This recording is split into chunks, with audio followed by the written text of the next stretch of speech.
Good morning student. आज हम भारतेंदु हरिश्चंद्र का निबंध एक अद्भुत अपूर्व स्वप्न उसका अध्ययन करेंगे।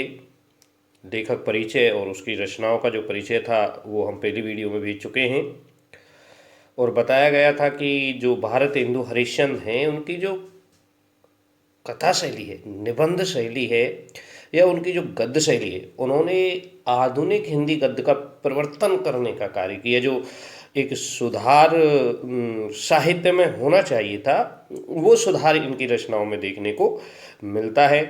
कम उम्र में ही मात्र 35 वर्ष की उम्र रही और उस उम्र में भी 175 से अधिक ग्रंथों की रचना करना, या जिसमें कुछ एक अनुवाद भी इनके किए गए हैं, लेकिन फिर भी वो अपने आप में एक अद्भुत कला के रूप में देखा जाता है कि 15 वर्ष की उम्र में ही एक रचना प्रस्तुत करना और हिंदी को नए आयाम देना, तत्सम तद्भव शब्दों की बहुतायत इनकी उन रचनाओं में दिखाई देती है। तो हमारा जो ये निबंध है, एक अद्भुत अपूर्व स्वप्न, ये व्यंग्यात्मक शैली में लिखा गया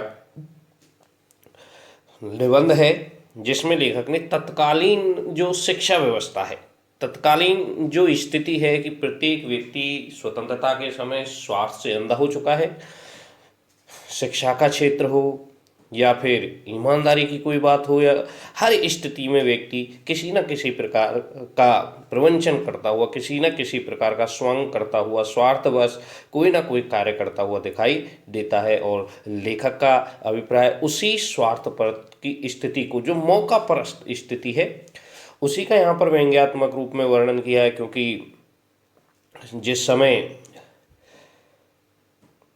जो देश आज़ाद हो रहा था या अंग्रेजी जो शिक्षा का परिवर्तन यहाँ पर हो रहा था, उस अंग्रेजी परिवर्तन के कारण स्वार्थपरता, अंग्रेजी शासन की जो अत्याचारपूर्ण जो नीतियाँ थी, उन नीतियों का वर्णन यहाँ पर देखने को मिलता है, या उन नीतियों का वर्णन यहाँ पर किया गया है।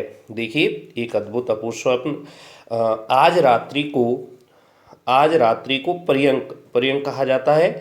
बिस्तर पर या पलंग पर जाते ही अचानक आंख लग गई। लेकिन कहते कि आज जैसे ही मैं पलंग पर गया तो जाते ही पलंग पर जाते ही मेरी अचानक आंखें लग जाती है। सोते में सोचता हूँ कि इस चलायमान शरीर का कुछ ठिकाना नहीं, कि सोते हुए मुझे याद आता है कि ये शरीर तो बड़ा चंचल है, चलायमान, और इसका कोई भी ठिकाना नहीं है। आज है, कल नहीं रहेगा। यही प्रकृति का नियम भी है कि जो व्यक्ति जिसका जन्म हुआ है उसकी मृत्यु भी एक दिन निश्चित है। इस संसार में नाम स्थिर रखने की कोई युक्ति निकल आवे तो अच्छा है। तो लेखक स्वप्न में ही सोच रहा है, सोते सोते हुए सोच रहा है कि संसार में यदि नाम को स्थिर यानी स्थायी अमर रखने की कोई युक्ति यानी उपाय निकल आए तो अच्छा है। क्योंकि यहाँ की रीति देख मुझे पूरा विश्वास है कि इस चपल जीवन का क्षण भर का भरोसा नहीं। क्योंकि यहाँ की रीति यानी परंपरा को देखकर मुझे पूरा विश्वास है कि इस चपल संसार का जीवन का क्षण भर भी, तनिक भी भरोसा नहीं है। और ऐसा कहा भी गया है कि श्वास श्वास पर हर बजोगे, प्रत्येक श्वास पर ईश्वर का स्मरण करना चाहिए। व्यर्थ श्वास मत खोए, व्यर्थ में ही हमें अपनी सांस को नहीं खोना चाहिए। ना जाने या श्वास को आवन हो ना हो। कभी कहते हैं कि पता नहीं जो हमारी सांस है वो वापस कब आएगी कब ना आएगी, कोई नहीं कह सकता कि वह सांस वापस आ भी सकती है या नहीं आ सकती। इसलिए लेखक के मन में यह विचार है कि मुझे अपना नाम अमर करने के लिए किसी न किसी प्रकार की युक्ति खोज लेनी चाहिए, किसी न किसी प्रकार का उपाय निकाल लेना चाहिए। इसी में देखो समय सागर में एक दिन सब अवश्य मग्न हो जाएगा। कि समय सागर अर्थात समय के से ऊपर कोई नहीं है। जिसने जन्म लिया एक निश्चित समय पर उसकी मृत्यु भी हो जाएगी, और तो यह पूरा संसार उस समय सागर से दूर नहीं, एक दिन उसी समय सागर में समा जाएगा। काल के वशीभूत होकर के शशि यानी चंद्रमा, सूर्य भी नष्ट हो जाएंगे, दोनों ही समाप्त हो जाएंगे, क्योंकि इनकी भी एक निश्चित आयु निर्धारित की गई है। और आज विज्ञान भी उस चीज़ को मानता है, और हमारे पुराणों में, हमारे शास्त्रों में, हमारे जो धार्मिक ग्रंथ उनमें भी इनकी एक निश्चित आयु निर्धारित की गई है। आकाश में तारे भी कुछ समय पीछे दृष्टि नहीं आवेंगे, अर्थात समय के अनुसार आकाश में जो नक्षत्र हैं, जो तारे हैं, वे भी कुछ समय पश्चात बिल्कुल भी दृष्टि नहीं आएंगे।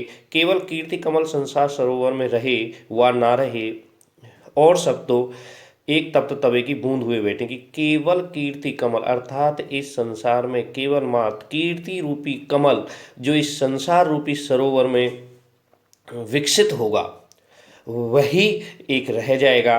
बाकी का तो पूरा जीवन किसके समान है? तप्त यानी गरम तवे की बूंद के समान है। जैसे गरम तवे पर बूंदें पटकती जाती है, वो छन की आवाज़ करके उड़ जाती हैं, गायब हो जाती हैं या तुरंत इधर उधर उछल जाती हैं, तो वैसे ही मनुष्य का जीवन भी है। इस हेतु बहुत काल तक सोच समझ यह विचार आया कि कोई देवालय बनाकर छोड़ जाऊं। कि इस चीज़ को सोच समझ करके लेखक के मन में जो प्रथम विचार आया, यहाँ पर प्रश्न उठता है, कई बार पूछ लिया जाता है कि लेखक के मन में प्रथम विचार क्या बनाने का आया था, तो क्या बनाने का आया है? देवालय बनाने का आया है। और इसका अगला प्रश्न यहीं पर बन जाएगा, वह विचार उसके द्वारा क्यों त्याग दिया गया, तो उसका उत्तर हमें आगे मिलेगा इसी में। कि इस हेतु बहुत काल तक सोच समझ यह विचार किया कि कोई देवालय बनाकर छूट जाऊं, परंतु थोड़ी ही देर में समझ में आ गया। किंतु जैसे ये विचार मन में आया, उसके साथ ही दूसरा विचार आया, समझ में आया कि इन दिनों की सभ्यता के अनुसार इससे बड़ी कोई मूर्खता नहीं। कि जिस तरह अंग्रेजी शिक्षा का प्रचार प्रसार हो रहा है, अंग्रेजी सभ्यता का प्रचार प्रसार हो रहा है, तो ऐसी स्थिति में इससे बड़ी मूर्खता कोई नहीं होगी। क्योंकि हमारी जो युवा पीढ़ी है, उस युवा पीढ़ी अंग्रेजी सभ्यता के कारण या विदेशी सभ्यता के कारण, अंग्रेजी भाषा के कारण स्वयं की संस्कृति को भूलती हुई जा रही है। और यदि इसी तरह इस प्रकार की संस्कृति फैली रही तो युवा पीढ़ी मंदिरों की तरफ मुंह उठा करके भी नहीं देखेगी, और वहाँ यश के स्थान पर लेखक सोचता है कि अपयश ही प्राप्त होगा। इसलिए लेखक के द्वारा इस विचार को त्याग दिया जाता है। मुख फेर कर भली बात, हाँ, इन दिनों की सभ्यता के अनुसार इससे बड़ी मूर्खता और नहीं, और यह मुझे बहुत भली बात है कि यही अंग्रेजी शिक्षा रही तो मंदिर की ओर मुख फेर कर कोई भी नहीं देखेगा। इस कारण विचार का परित्याग करना पड़ा, इसलिए मुझे अपने इस विचार को त्याग देना पड़ा, इसका परित्याग करना पड़ा। फिर पड़े पड़े पुस्तक रचने की सूझी। अब यहाँ पर दूसरा प्रश्न बनता है कि लेखक के मन में द्वितीय विचार क्या आया अपना नाम अमर करने के लिए, तो क्या आया? पुस्तक बनाने का आया। तो लेखक के कि फिर पढ़े पढ़े पुस्तक रचने की सूझी, फिर पढ़े पढ़े मैं सोचता हूँ एक पुस्तक बनाकर छोड़ दी जाए, परंतु इस विचार में भी बड़े कांटे निकले, किंतु इस विचार में भी बड़े कष्ट या कांटे निकले, क्योंकि बनाने की देर नहीं होगी, क्योंकि पुस्तक बनाने की देरी नहीं होगी कि कीट यानी कि दीमक रूपी क्रिटिक यानी आलोचक काट कर आधे से अधिक निकल जाएंगे, अर्थात उनके द्वारा आधे से अधिक पुस्तक को निकल करके समाप्त कर दिया जाएगा। यश के स्थान पर शुद्ध अपयश प्राप्त होगा, और ऐसी स्थिति में यश के स्थान पर शुद्ध अपयश ही मिलेगा। देखो, जब देखा कि अब टूटे फूटे विचारों से काम नहीं चलेगा, तो लाडली नींद को 2 रात पड़ोसियों के घर भेज आंख बंद कर शंभू किसी समाधि लगा गए। जब देखा कि इन टूटे फूटे विचारों से काम नहीं चलने वाला, तो अपनी उस लाडली नींद को 2 रात पड़ोसियों के व्यंग्य किया, पड़ोसियों के घर भेज करके भगवान शंभू की तरह समाधि लगा करके बैठ गया, विचार मग्न हो गया। यहाँ तक कि 61 या 51 वर्ष उसी ध्यान में बीत गए। फिर भी क्या 61 या 51 वर्ष में बिस्तरों पर ही पड़ा रहा, जबकि वास्तविकता है कि व्यंग्य किया गया है कवि लेखक के द्वारा मात्र 35 वर्ष जिए हैं, तो 61-51 वर्ष तो कैसे ध्यान लगा सकते हैं, वो भी एक रात्रि के स्वप्न में।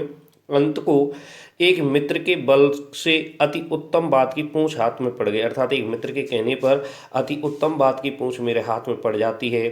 स्वप्न में ही प्रभात होते ही पाठशाला बनाने का विचार दृढ़ किया, परंतु जब थैली में हाथ डाला तो केवल 11 गाड़ी मोहरें ही निकली। लेकिन जैसे ही मैं अपनी थैली में हाथ डाला तो देखा कि उसमें कितनी, मात्र 11 गाड़ी मोहरें, सोने की गिन्नियाँ हुआ करती थी, सोने की 11 गाड़ियाँ गिन्नियाँ ही निकल पाई। आप जानते हैं कि इतने पैसे में मेरी अपूर्व पाठशाला का एक कोना भी नहीं बन सकता था। यह आपको पता होना चाहिए कि ऐसी अपूर्व पाठशाला का एक कोना भी मेरे इतनी सी जो धनराशि है, जो 11 गाड़ी सोने की मोहर है, उनसे नहीं बन सकता। निदान अपने इष्ट मित्रों की सहायता लेनी पड़ी, और इस हेतु मुझे अपने इष्ट मित्रों की सहायता लेनी पड़ती है।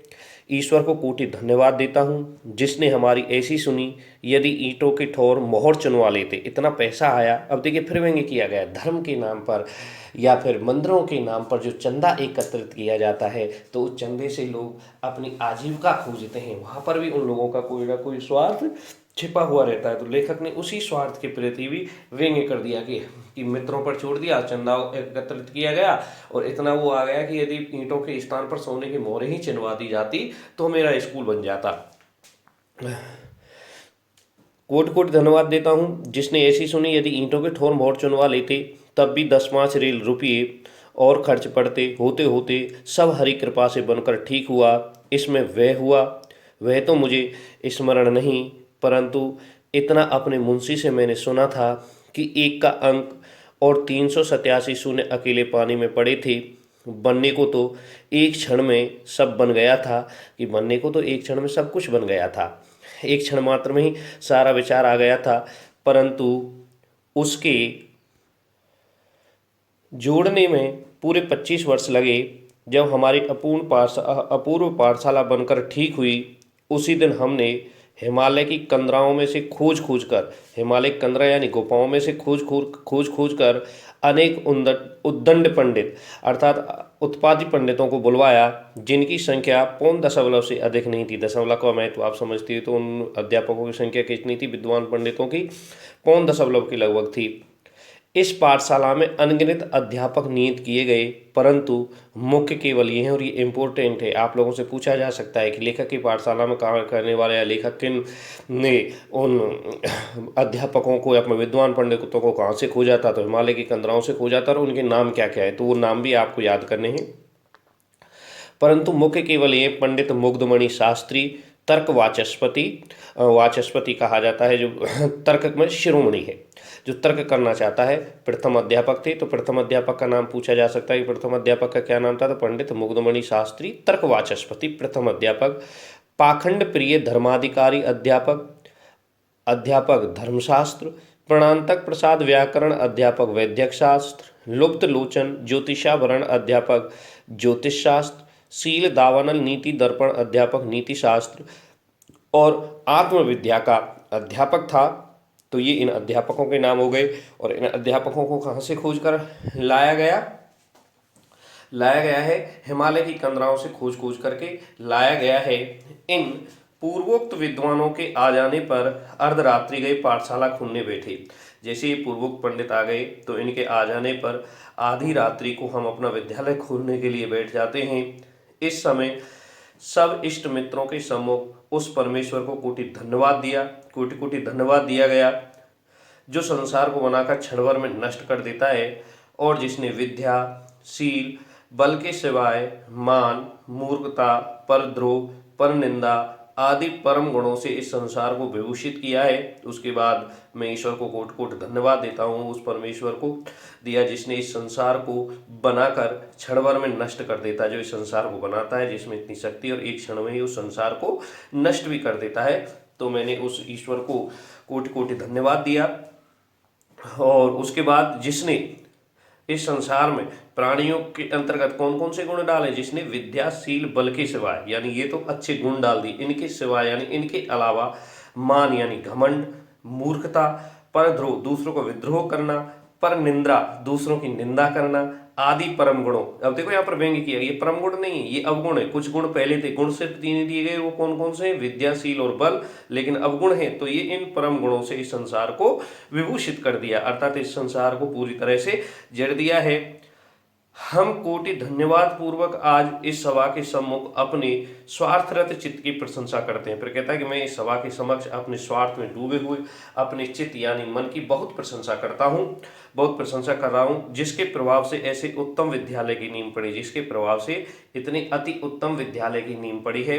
ऐसा अति उत्तम विद्यालय बनकर के तैयार हुआ है। उस ईश्वर को ही अंगीकार था कि हमारा इस पृथ्वी पर कुछ नाम रहेगी, उस ईश्वर को ही अंगीकार था, स्वीकार था कि इस संसार में हमारा भी कोई नाम रहे। नहीं तो ऐसा विचार आता ही नहीं तो जब द्रव्य की यानी पैसों की खोज में डूबते डूबते बचे थे, अर्थात जब पैसे नहीं थे तो हमारा एक कार्य सफल नहीं हो जाता, तो उस समय डूबते हुए बचे थे। तब कौन जानता था कि हमारी कपोल कल्पना अर्थात हमारी एक पूरी कल्पना सत्य हो जाएगी। इस प्रकार की जो कपोल कल्पना हम कर रहे हैं, यह कपोल कल्पना हमारी सत्य भी हो जाएगी। परंतु ईश्वर के अनुग्रह से हमारे सब संकट दूर हो गए। लेकिन ईश्वर के अनुग्रह से, ईश्वर की कृपा से, अनुग्रह कृपा को कहा जाता है, ईश्वर की अनुकृपा से हमारे सब संकट, हमारे सारे जो दोस्त वो दूर हो गए और अंत समय हमारी अभिलाषा भी, जो हमारी इच्छा थी, वह भी पूरी तरह से पूर्ण हुई। हम अपने इष्ट मित्रों की सहायता को भी नहीं भूलेंगे, हमारे जो इष्ट मित्र हैं उनकी सहायता को भी नहीं भूलेंगे, कि जिनकी कृपा से इतना द्रव्य हाथ आया कि पाठशाला का सब खर्च चल गया, कि इतना पैसा हाथ आया कि पाठशाला का संपूर्ण खर्च भी चल गया और 10-5 पीढ़ी तक हमारी संतान के लिए बच रहा। हमारे पुत्र परिवार के लोग चैन से हाथ पर हाथ धरे बैठे रहे, यानी हमारी पीढ़ी के जो व्यक्ति बच्चे आएंगे पीढ़ी में, वो अपने हाथ पर हाथ, देखो यहाँ पर भी इनकी गए लोग इतना धन एकत्रित करते हुए चले जाते हैं, जो धन है वो धनवान पैसों के पास इकट्ठा होकर के रह गया और जो गरीब है गरीब होता हुआ चला जा रहा है। तो जिनकी कृपा से इतना द्रव्य हाथ में आया कि पाठशाला का सब खर्च चल गया और 10-5 पीढ़ी तक हमारी संतान के लिए बच रहा, हमारे पुत्र परिवार के लोग चैन से हाथ पर हाथ धरे बैठे रहे। हे सज्जनों, ये तुम्हारी कृपा का विस्तार है कि तन मन से आप इस धर्म कार्य में प्रवृत्त हुए। नहीं मैं 2 हाथ पैर वाला बेचारा मनुष्य, आपके आगे कौन सा कीड़ा था, कौन सा कीट था जो ऐसे दुष्कर, यानी कठिन, दुष्कर किसे कहा जाता है, कठिन को, दुष्कर कर्म को कर लेता, कर पाता। हाँ, यहाँ तो घर की केवल मूछें ही मूछें थी, यहाँ तो कुछ भी नहीं था, घर की केवल मूछें ही मूछें थी और जिनसे विद्यालय बनना सरल नहीं था। मुहावरा है, और पहले बता दिया, लोकोक्ति और मुहावरों का उचित प्रयोग ये अपने निबंधों में करते रहे हैं।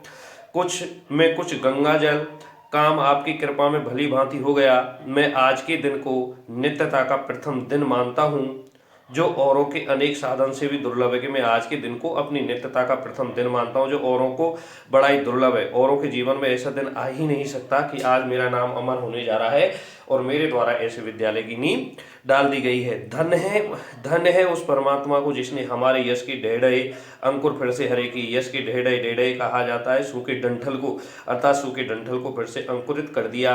हे सज्जन शुभचिंतकों, हे सज्जनों, हे शुभचिंतकों, संसार में पाठशाला अनेक हुई होंगी, संसार में अनेक पाठशालाएं हुई होंगी, परंतु हरि कृपा से जो सकल पूर्ण, तो समस्त कामनाओं को पूर्ण करने वाली कामधेनु नाम की ये जो पाठशाला है, या कामधेनु के समान जो ये पाठशाला है, वैसी अचरज नहीं कि आपने इस जन्म में ना देखी सुनी होगी। आपने ऐसी पाठशाला कभी भी इस जन्म में ना तो देखी होगी और ना ही ऐसी पाठशाला के बारे में सुना होगा। होनहार बलवान है, नहीं तो कलिकाल में, होनहार बड़ा बलवान होता है, बड़ा विचित्र होता है, नहीं तो कलिकाल में, नहीं तो इस कलयुग में ऐसी पाठशाला का बनना बिल्कुल कठिन है, ऐसी पाठशाला बन नहीं सकती। देखिए हम लोगों के भाग्य का उदय है, देखिए हम लोगों के भाग्य का उदय ही है कि ये महामुनि मुग्धमणि शास्त्री बिना प्रयास के ही हाथ लग गए, कि कोई प्रयास नहीं किया। जिसे हिमालय की कंदराओं से बोला गया, जो प्रथम अध्यापक भी हैं वो वैसे ही हाथ लग गए। जिसको सतयुग के आदि में, जिस सतयुग के प्रारंभ में 4 युग होते हैं, तो जो हमारा ये सतयुग है वो द्वितीय युग है। तो इस सतयुग के आदि में, प्रारंभ में इंद्र अपनी पाठशाला के निमित्त समुद्र और वन जंगलों में खोजता फिरा, अर्थात इंद्र इसको वनों में जंगलों में खोजता हुआ फिरा, अंत में हार मानकर बृहस्पति जो देवताओं का गुरु है उसको अपना गुरु रखना पड़ा। ये उससे भी ज्यादा तर्कवाचस्पति, उससे भी ज्यादा होशियार है, बृहस्पति को रखना पड़ा। हम फिर भी कहते हैं कि हमारे भाग्य की ही महिमा है, या महिमा थी कि यही पंडित राज मृगयाशील, अर्थात मृगयाशील श्वान के मुख में, श्वान कुत्ते को कहा जाता है, के मुख में शशि चंद्रमा के धोखे में बद्रिका आश्रम की एक कंदरा में पड़ गए थे, बद्रिका आश्रम की एक कंदरा में जाकर के गिर पड़े थे। इनकी बुद्धि और विद्या की प्रशंसा करने में सरस्वती भी लजाती है। ये इतने बुद्धिमान हैं कि इनकी प्रशंसा करने में सरस्वती को भी लज्जा आती है। इसमें संदेह नहीं है कि इनके थोड़े से ही परिश्रम में पंडित मूर्ख और अबोध पंडित हो जाएंगे। इसमें किसी प्रकार का संदेह नहीं है कि इनके थोड़े से ही प्रयास में पंडित जो विद्वान है वो मूर्ख बन जाएंगे, और जो अबोध हैं उनको वो फिर से पंडित बन जाएंगे, फिर से उनको ये विद्वान बना देगा। तो यह हमारा आज का आधा चैप्टर हुआ है, इसमें आधा चैप्टर हमारा अगली वीडियो में आएगा। और उसके साथ ही जो इम्पोर्टेंट व्याख्याएं हैं उन व्याख्याओं को भी अगली वीडियो के साथ जोड़ दिया जाएगा। जो इम्पोर्टेंट क्वेश्चन है परीक्षा की दृष्टि से आने योग्य हैं उनको भी अगली वीडियो में जोड़ दिया जाएगा। आप वीडियो देख करके लाइक करें, सब्सक्राइब करें और ज़्यादातर देखते हुए रहें। धन्यवाद।